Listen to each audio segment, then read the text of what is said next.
এত বড় কথা, আমি নাকি সারাদিন শুয়ে থাকি। মেয়েরা হাজার কাজ করলেও না, এই হাজবেন্ডগুলোর কাছে মনে হয় আমরা সারাদিন শুয়ে থাকি। সেই জন্য আমি এখন থেকে ঠিক করেছি, আমি শুয়েই থাকবো, সারাদিন শুয়ে শুয়ে থাকবো।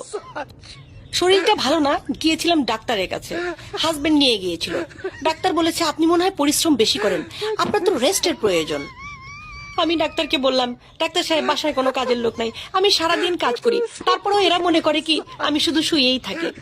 তখন ডাক্তার সাহেব আমাকে বলল, স্মার্ট মেয়েরা না শত কাজের মধ্যেও না নিজের আরামটা খুঁজে নেয়। বাসায় এসে অনেক চিন্তা ভাবনা করলাম, কাজ বাদ দিয়ে আরাম আমি খুঁজেই পেলাম না, কাজ তো আমাকে করতেই হবে। সেই জন্য ভাবলাম যে যেটাই করব শুয়ে শুয়ে করব। তো বন্ধুরা, আমি তো কাজের মধ্যে দেখো কি সুন্দর রেস্ট খুঁজে নিয়েছি, মানে আমার সেই রেস্ট হচ্ছে, ওয়াও, কাজও করছি, আমার বিশ্রামও হচ্ছে, আমার তো এখন সুখই সুখ, তাই না?